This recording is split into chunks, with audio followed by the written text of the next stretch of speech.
સાંભળો સાંભળો સાંભળો હીરાના ભાવ વધારવા માટે હડતાલ પાડી છે તો 30 તારીખે સવારે 9:30 વાગે કતાર ગામના દરવાજે હાજર થઈ જવાનું છે।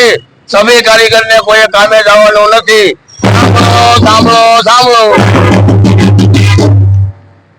સુરતમાં ડાયમંડ મંદિરને લઈ રત્ન કલાકારોની હડતાલની ચીમકી તીવ્ર બની। 30 માર્ચે હીરા ઉદ્યોગ બંધનું એલાન। શહેરમાં ઠેર ઠેર હડતાલના બેનરો લાગ્યા।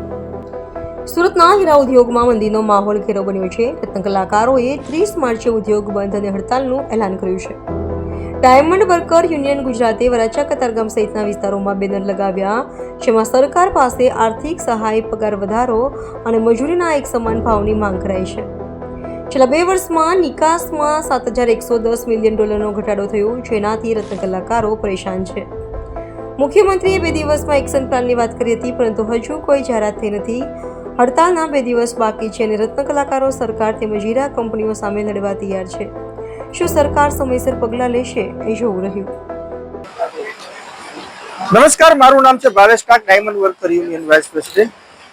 ગઈ 10 તારીખના રોજ કલેક્ટર સાહેબને આવેદન પત્ર આપી 20 દિવસનું અલ્ટિમેટમ આપવામાં આવ્યું કે 30 તારીખના રોજ રત્ન કલાકારોનો 30% ભાવ વધારો કરવામાં નહીં આવે તો સમગ્ર હીરા ઉદ્યોગમાં અમે હડતાલનું એલાન કરીએ છીએ। ત્યારબાદ થોડી ઘણી સરકાર હરકતમાં હતી। મુખ્યમંત્રી સાહેબે પણ કીધું હતું કે 2 દિવસની અંદર એક્શન પ્લાન કરવામાં આવશે, ત્યારે આજ સુધીમાં દિવસની અંદર કાંઈ પણ સરકાર તરફથી રિસ્પોન્સ આપવામાં આવ્યો નથી। તો આવનારી 30/3/2025 ના રોજ અને રવિવારે હડતાલનો કોલ ચાલુ રહેશે અને સમગ્ર હીરા ઉદ્યોગ બંધ રહેશે। અમારો જે ઉદ્દેશ્ય છે કે ભાવ વધારાની ઉચ્ચ સ્તરીય સમિતિ બનવી જોઈએ અને જે પડતર માંગણીઓ છે, રત્ન કલાકાર કલ્યાણ બોર્ડ હોય, આર્થિક પેકેજ હોય, વ્યવસાય વેરો હોય, આ બાબતે સરકારે જવાબ આપવો જોઈએ। કતારગામ દરવાજાથી સવારે 9 કલાકે રત્ન કલાકાર એકતા રેલીનું આયોજન કરવામાં આવશે અને આ રેલીની અંદર હજારો સંખ્યાની અંદર કારીગરો જોડાશે।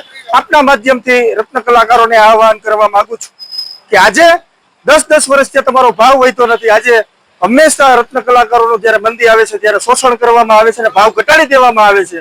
એ લોકોએ 40% ભાવ ઘટાડ્યો છે, અમે 30%ની માંગણી કરીએ છીએ તો તાત્કાલિકના ધોરણે ભાવ વધારવામાં આવે ને ઉચ્ચ સ્તરીય સમિતિ બનાવવામાં આવે અને આ રેલીની અંદર તમામ રત્ન કલાકારો જોડાય અને આ રેલીને સફળ બનાવે અને કાલ રવિવારના રોજ સમગ્ર હીરા ઉદ્યોગ બંધ રહેશે એવી હું આપના માધ્યમથી માહિતી આપવા માંગુ છું અને વિનંતી કરવા માંગુ છું કે એક પણ કારખાનું ચાલુ ન રહે। આવનારી 30/3/2025 ના રોજ રત્ન કલાકાર એકતા રેલીનું આયોજન કરેલ છે। મારું નામ હિંમતભાઈ। હડતાલ માટે તો કારીગરોને અત્યારે કોઈના ઘર ચલાવવા એ પોહાય એમ જ નથી, કારણ કે જો શેઠિયા જ એને જો સલામતી આપે તો બિચારા ઘર ચલાવી શકે ને। એટલે આ માટે સરકારને મોદી સાહેબને જ આમાં ધ્યાન આપવું પડે કે હીરા માટે ગમે ત્યાં મિની બજારમાં કે ગમે ના બધે ભાવ વધારા કે ગમે ના હીરાનું આખી પ્રોડક્શન કે ગમે એ થતું હોય એ બધું કરીને અને શેઠિયા કમાય તો જ પાછા મજૂરો લોકોને આપી શકે। બાકી ઘરમાં કોઈ પણ અત્યારે 5,000 રૂપિયા કારીગરો માટે કોઈને વધતા નથી। બોલો, ઘર ખર્ચા ચાલે છે અને આખું સુરત 9 રાજ્ય માટે 10-9 કેટલા રાજ્ય કયો આખું સુરત આની માટે ટકી રહ્યું છે, તો આ સરકાર કેમ ધ્યાન નથી આપતી? બાકી આ આંદોલન જે આ હડતાલ પાડવાની છે એ તો પાડવાની જ છે।